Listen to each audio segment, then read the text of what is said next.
Bismillahirrahmanirrahim. Assalamualaikum. Selamat sejahtera, selamat pagi, selamat petang, selamat tengah hari, selamat malam. Kita bersua lagi dalam Sejarah Tingkatan 5, Bab 7. Hari ini kita fokus kepada Yang di-Pertua Agong ataupun akronim yang popular, YDPA. Tagline yang mudah, kuasai fakta mudah. Jom kita santai bersama Cikgu Zan Hafzan dan Cikgu Saiful Epul. Okey, cuba anak-anak murid tengok di paparan sekarang. Okey, gambar individu yang amat kita hormati. Itulah dia, Yang di-Pertua Agong yang ke-16. Okey, Daulat Tuanku. Okey, berkaitan dengan tajuk Yang di-Pertua Agong, anak-anak murid-murid kena tahu siapa yang layak dilantik menjadi Yang di-Pertua Agong. Okey, di dalam negara kita hanya ada 9 orang raja-raja Melayu dari 9 negeri-negeri Melayu. Hanya mereka sahaja yang layak dilantik menjadi Yang di-Pertua Agong mengikut cara pemilihan yang telah ditetapkan oleh Perlembagaan Malaysia. Kalau tengok di skrin, cikgu telah gariskan Yang di-Pertua Agong, pelantikan daripada yang pertama sehingga yang ke-9. Selepas yang ke-9, dia akan dibuat pusingan, kembali semula. Kalau kita tengok Yang di-Pertua Agong yang pertama berasal daripada Negeri Sembilan, Sultan dari Negeri Sembilan.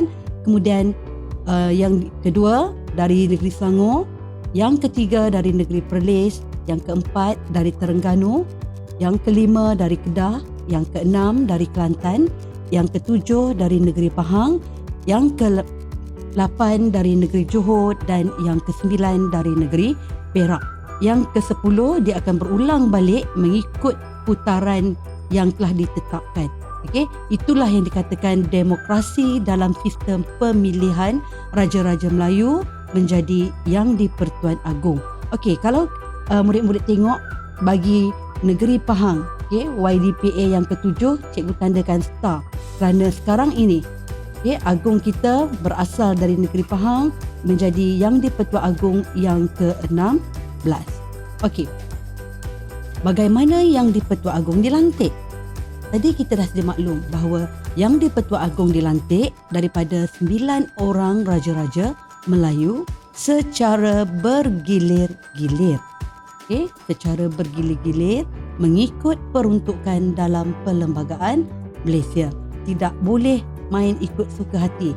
Ada sistem yang teratur. Itulah uniknya sistem pemerintahan raja berperlembagaan di negara kita, Malaysia. Okey, kita tengok pula soalan yang seterusnya. Bagaimana Yang di-Pertua Agong bertindak dalam menjalankan tugas baginda sebagai tunggak negara dan ketua utama negara Malaysia?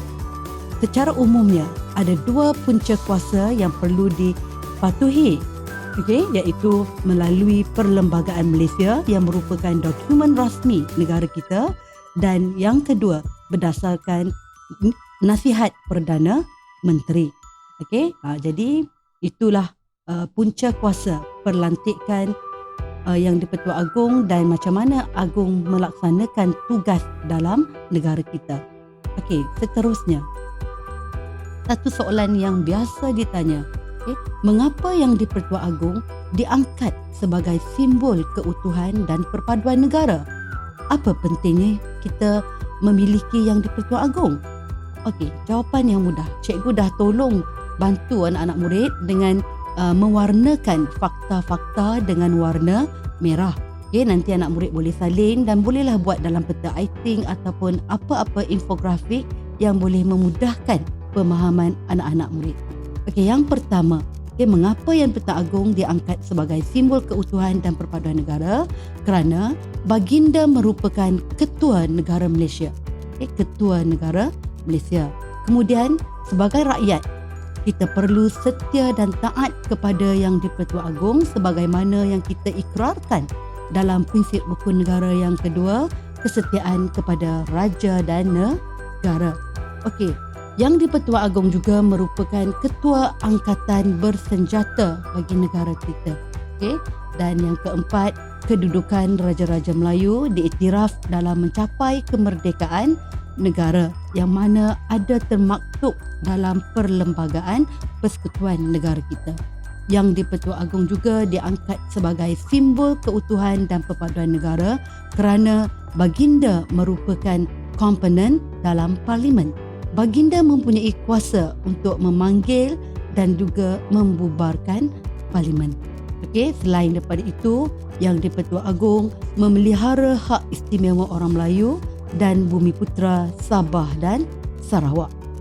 Okey, seterusnya, yang di-Pertua Agong bertanggungjawab menjaga kepentingan semua kelompok masyarakat Malaysia yang berbilang kaum.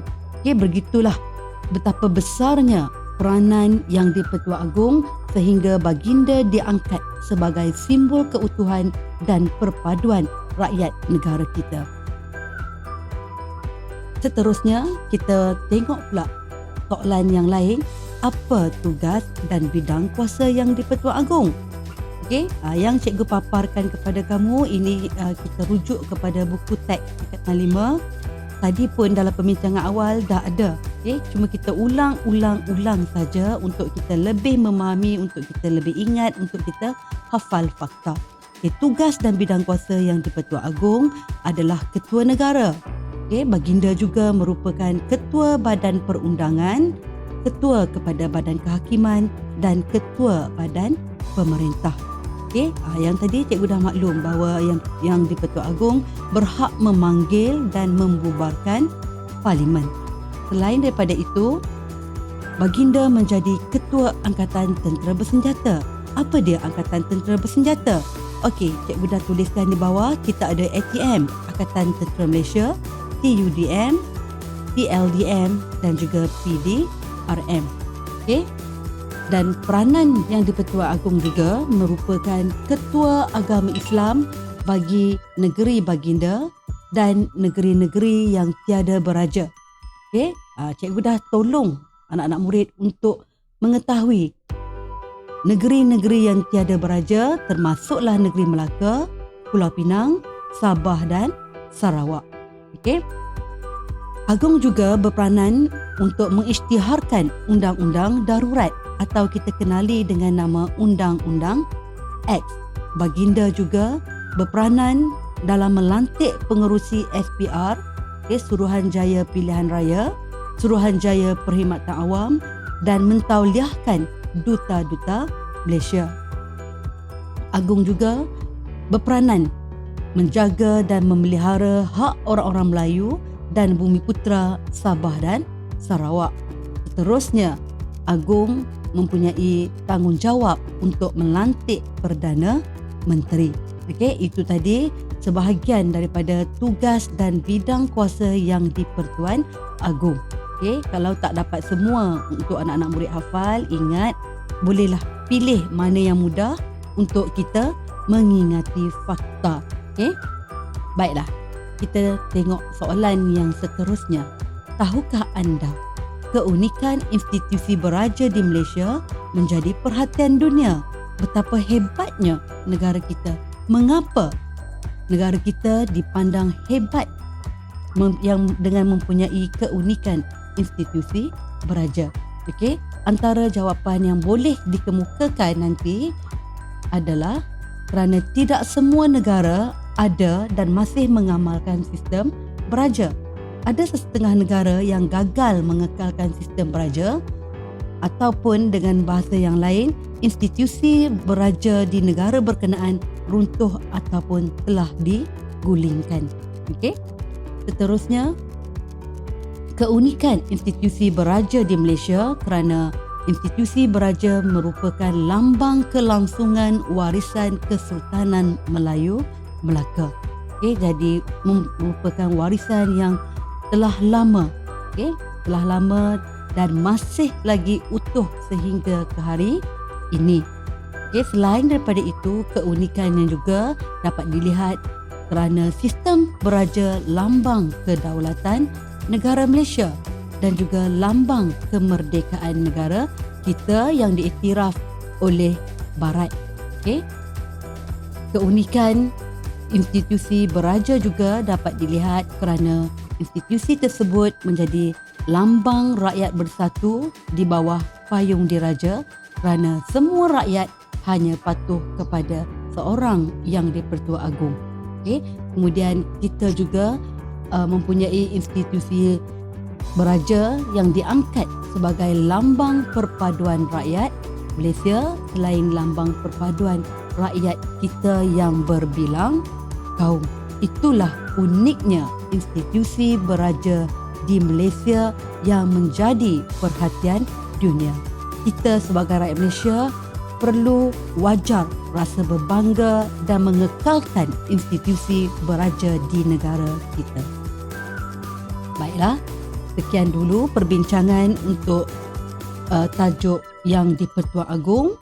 Kita ambil yang mudah, okay? Kita perlu tahu fakta, kita faham cerita, kita kuasai kronologi dan hafal kata kunci yang telah cikgu warnakan dengan warna merah.